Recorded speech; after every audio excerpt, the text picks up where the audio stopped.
I do think Erik Spoelstra has something here in this series for the Celtics. Now, the Celtics have a talent advantage, big time, right? That is a much more talented team, but still were the Bucks. Like the Bucks seemed unbeatable, and then what happened? Like, yeah, there was a Giannis injury, but he was back, and they still smoked his ass. Like, they still should have won without Giannis. I'm tired. That's bullshit. Like, yeah, sorry. I mean, yeah, they should have. They absolutely should have. Saw what happened in Game 2 of that series. Like, they kicked their ass. Like, it should have been more of that.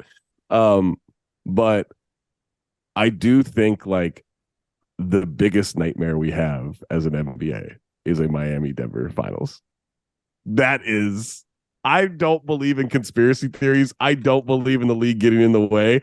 I do think something's going to happen here. I do think that like there's not a chance in hell we're getting Miami and Denver. If it was a David Stern run league, I would. There'd be a lead pipe to Jimmy Butler's knee right now. Adam Silver is not doing it. I don't know. I don't know. No. He's too nice. He's too nice. We have a history of it. He's too nice. He's just going to be like, oh, shucks. Type of calling the righty out of the bullpen. You call in Scott Foster and you just say, all right, Scott, go to work. This is what you need to do. But can we just talk about this Boston-Miami series? Because, Zach, you're 100% right. Absolutely. The talent advantage is all in Boston's favor for the most part. And I just look at this team for no other reason than going like, they're going to lose to the Heat. You can talk about how Jason Tatum finished this series and all of that stuff. Every time we think this Celtics team is taking a step forward, they fuck around and because this is a team that should have just rolled through these two series, right?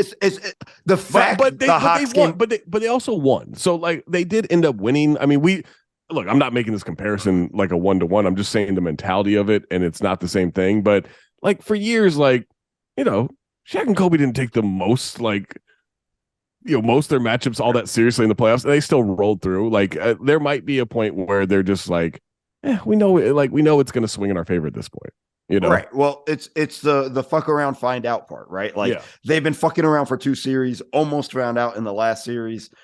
Might happen again. But my other thing too, just the one thing I'd say is I think this Heat team is just tougher.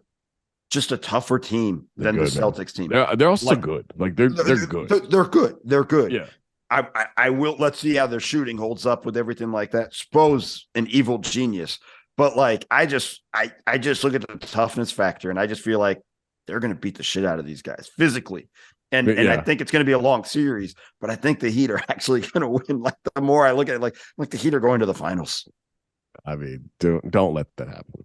I'm just telling you, don't let that. Like, I don't want a podcast with you if that for the happens. good of the podcast. Like, I don't even want this to happen. Okay, like I'm rooting for the Celtics in this one because if the Heat beat Boston again, like are we going to call Jay King during the Boston press conference? Call fucking Brad Stevens during the press conference. I do think this is probably. I think I haven't looked at any like predictions or like the betting lines or anything like that. I do think I'm guessing Boston is heavily favored, and I think a big chunk of that is that 8 next to the Miami Heat's name. But if you look at it like Trey, this Heat team, granted, they underperformed all season long. Like they really did. But first of all, it was the 1 seed last year, and it's pretty much the same team. It's just PJ's gone. Yeah. But it's pretty much the same. I mean, I know Tyler's hurt right now too, but like it's pretty much the same team. Yeah. I mean, like I said, it's hard to doubt LeBron and it's hard to doubt Spo. Mm-hmm. These are 2 people that you have to respect in this game because not only they're unpredictable, but it's hard to count them out because they've delivered with their back against the wall so much. You get what I'm saying? Yeah. When it really counts. Like if LeBron gets there, LeBron's gonna probably get a chance to probably finish the job, right? Right. If Spo gets there, if Spo's even put in the Eastern Conference final situation, most likely he's going to figure a way to come out top. Now, do I like Spo coaching against Joe Mazzulla?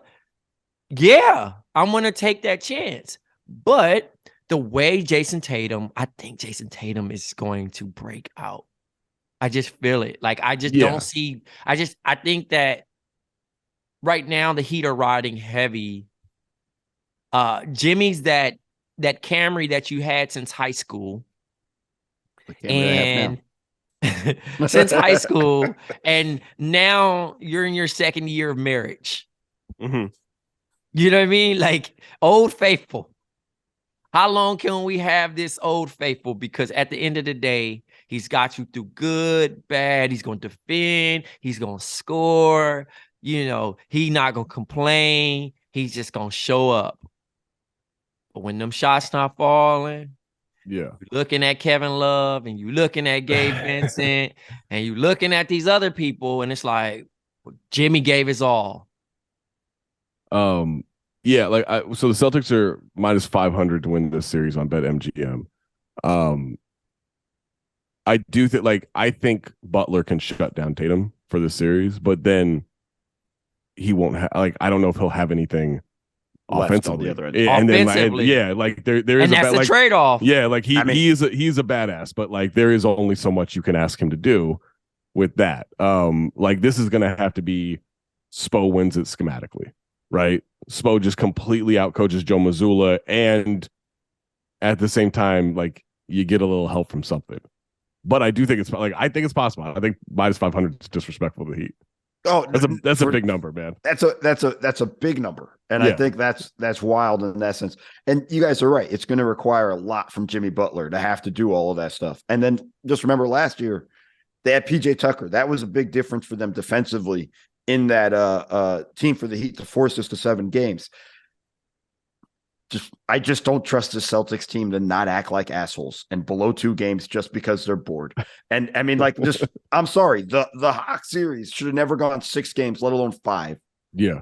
I mean, I said it from the beginning of this Philly series. They were the more talented team against the Sixers team. They blew game 1 because no Embiid. They stupidly game 5, just the way they end game 5 is just dumb. I don't trust this team to be smart in that way and calculated in that sense. And I'm just going to roll through maximum chaos and go with the Miami Heat again. This is just, I don't trust this team.